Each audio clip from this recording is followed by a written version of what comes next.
சற்று முன் வெளியே இருக்கக்கூடிய முக்கிய அறிவிப்பு என்பிஹெச்ஹெச், பிஹெச்ஹெச், ஏஏஒய் ரேஷன் அட்டைக்கு மெகா ஆஃபர் நாளை முதல் 3 புதிய அறிவிப்பு. நீங்க இப்ப தான் நம்ம சேனலை புதுசா பார்க்குறீங்கன்னா மறக்காம சப்ஸ்கிரைப் பண்ணிக்கோங்க. அப்பதான் இது போன்ற பயனுள்ள தகவல் எல்லாம் உடனுக்குடன் கிடைக்கும். சரி வாங்க வீடியோக்குள்ள போலாம். தமிழ்நாடு முழுவதும் நியாய விலைக் கடைகளில் தேங்காய் எண்ணெய் விநியோகம் செய்ய வேண்டும் என்று பல்வேறு விவசாய அமைப்புகள் போராட்டங்களை முன்னெடுத்து வருகின்றன. சோதனை அடிப்படையில் 4 மாவட்டங்களில் உள்ள 14 தாலுகாக்களில் இத்திட்டம் நிறைவேற்றப்படும் என்று தமிழக அரசு உறுதியளித்து 2 ஆண்டுகள் ஆகியும் இதுவரை திட்டம் துவங்கப்படவில்லை என்று விவசாய அமைப்புகள் குற்றம் சாட்டுகின்றன. ஆனால் தேங்காய் எண்ணெய் வழங்கும் திட்டம் கைவிடப்படவில்லை. அரசின் பரிசீலனையில் உள்ளது. அதற்கு தனியாக நிதி தேவையில்லை என்று தமிழக உணவுத்துறை அமைச்சர் சக்கரபாணி அவர்கள் தெரிவித்துள்ளார். தமிழ்நாடு நுகர்பொருள் வாணிபக் கழகம் அதிகாரிகள் பிபிசி தமிழிடம் பகிர்ந்த தகவலின்படி மாநிலம் முழுவதும் தற்போது 2,28,00,000 குடும்ப அட்டைகள் வழங்கப்பட்டுள்ளன. இவற்றில் 63,000 குடும்பதாரர்கள் தங்களுக்கு எந்த பொருட்களும் வேண்டாம் என்று கூறி அதற்குரிய அட்டைகளை பெற்றுள்ளனர். மொத்தம் 3,85,000 குடும்பங்கள் சர்க்கரை முன்னுரிமை அட்டைகளை கொண்டுள்ளன. மீதமுள்ள குடும்ப அட்டைகள் அனைத்துமே அரிசி குடும்ப அட்டைகளாக வகைப்படுத்தப்பட்டுள்ளன. இந்த அட்டைகளுக்கு அரிசி, சர்க்கரை, கோதுமை, துவரம்பருப்பு, பாமாயில் ஆகிய பொருட்கள் மானிய விலையில் வழங்கப்படுகின்றன.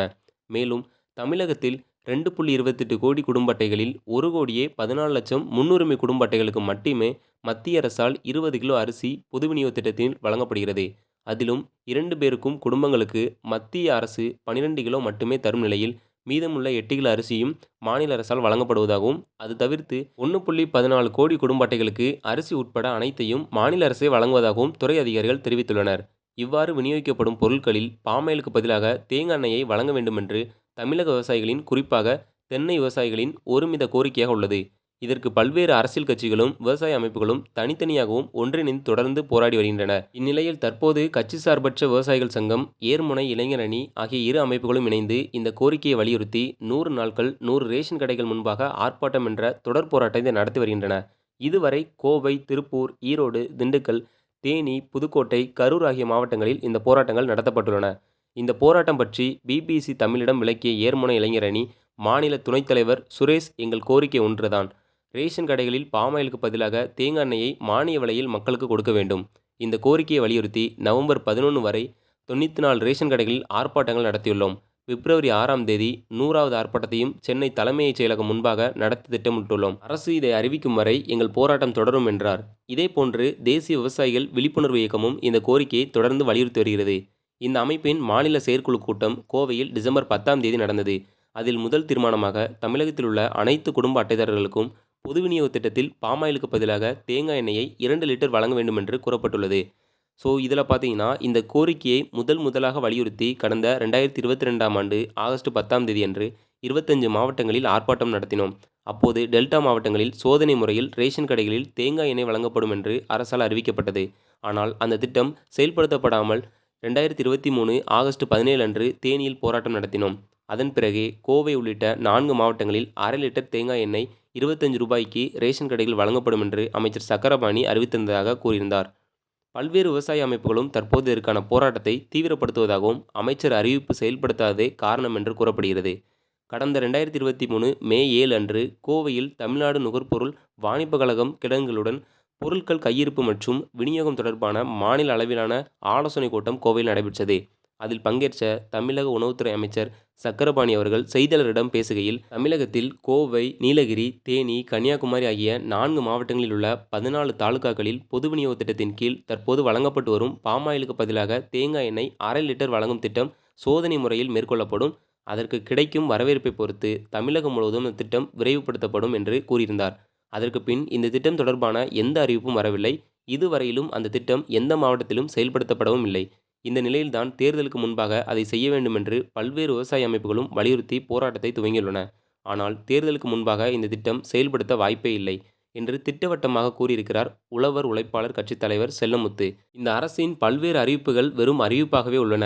இந்த கோரிக்கையை வலியுறுத்தி அமைச்சர் சக்கரபாணியிடம் பேசியபோது எங்களிடமும் இதே வாக்குறுதியை கொடுத்தார்.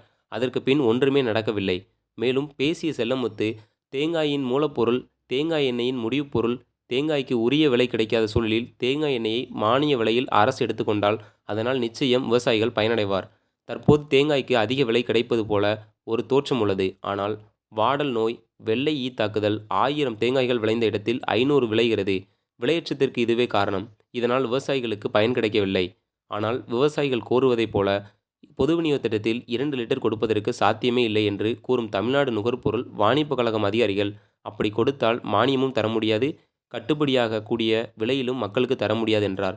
இதுகுறித்து பெயர் குறிப்பிட வேண்டாம் என்று நிபந்தனையுடன் பிபிசி தமிழிடம் பேசிய நுகர்பொருள் வாணிப கழக அதிகாரி ஒருவர், கடந்த 4 ஆண்டுகளாக பாமாயில் 1 லிட்டர் ரூ. 105 ரூ. 130 வரையிலான விலையில் வாங்கப்பட்டு மக்களுக்கு ரூ. 30க்கு வழங்கப்படுகிறது. அந்த இடத்தில் தேங்காய் எண்ணெயை 1 லிட்டர் வாங்கினாலே மானியம் பல மடங்கு அதிகமாகிவிடும். அதனால் அரை லிட்டர் எண்ணெய் வாங்கினால் பாமாயிலை விட சற்று அதிகமாக 100 முதல் 120 வரை மானியமாக கொடுக்கலாம். அதன் காரணமாகவே சோதனை அடிப்படையில் 4 மாவட்டங்களில் துவங்கும் திட்டத்தில் அரை லிட்டர் தேங்காய் எண்ணெய் வழங்கப்படும் என்று அரசால் அறிவிக்கப்பட்டது. ஆனால் வெளிநாட்டு விவசாயிகளுக்கு வழங்கும் மானியத்தை உள்நாட்டு விவசாயிகளுக்கு வழங்கினால் தென்னை விவசாயிகள் தற்போது நிலவும் சூழலிலிருந்து மீள முடியும்.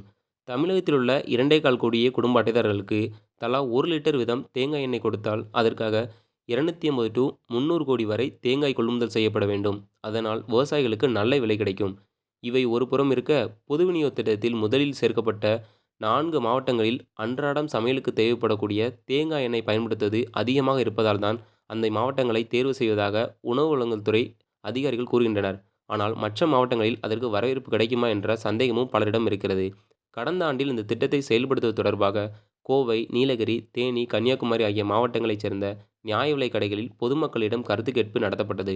அப்போதிருந்து கோவை மாவட்ட ஆட்சியர் கிராந்திகுமார் பாடி இது குறித்து செய்தியாளரிடம் கூறும்போது, மக்களின் கருத்துக்கள் சேகரிக்கப்பட்டு அரசுக்கு அறிக்கையாக அனுப்பப்படும் என்றார். ஆனால் அதற்கு பிறகு இந்த திட்டம் குறித்து எந்த தகவல்களும் அரசால் வெளியிடப்படவில்லை. பொது விநியோக திட்டத்தில் தேங்காய் எண்ணெய் விநியோகிக்கும் திட்டம் தாமதமாகிறதா அல்லது கைவிடப்பட்டு விட்டதா என்ற கேள்வியை தமிழக உணவுத்துறை அமைச்சர் சக்கரபாணியிடம் வைத்தார்கள். அதற்கு பதிலளித்த அவர், திட்டம் கைவிடப்படவில்லை, பரிசீலனையில் உள்ளது, சில அடிப்படை தகவல்கள் சேகரிக்கப்படுவதற்கு தாமதமானது. முதல்வரிடம் ஆலோசித்த பிறகே திட்டத்தை செயல்படுத்துவதற்கான நடவடிக்கைகள் மேற்கொள்ளப்படும் என்றார். இந்த திட்டத்திற்கு ஒதுக்கப்பட்ட நிதியை மகளிர் ஊக்கத்தொகை திட்டத்திற்கு திரும்பிவிட்டதால் தான் இது இன்னும் தொடங்கப்படவில்லை என்றார். விவசாயிகளின் குற்றச்சாட்டு குறித்து அவரிடம் கேட்டபோது, தனியாக இதுக்கொன்று நிதி ஒதுக்க தேவையில்லை, ஏற்கனவே பாமாயிலுக்கு வழங்கும் மானியத்தை வழங்கப் போகிறோம், தேங்காய் எண்ணெய் விலை அதிகம் என்பதால் அரை லிட்டருக்கான தொகையில் பாதியை மானியமாக வழங்கி மீதியை விலையாக நிர்ணயிக்கலாம் என்று ஆலோசனிக்கப்படுகிறது என்றார். இதுபோன்ற பயனுள்ள தகவல்லாம் நீங்கள் தெரிஞ்சுக்கணும் அப்படின்னு நினச்சிங்கன்னா நம்ம சேனலை சப்ஸ்கிரைப் பண்ணிக்கோங்க. இந்த வீடியோ பிடிச்சிருந்துச்சுன்னா லைக் பண்ணி ஷேர் பண்ணுங்கள். நன்றி.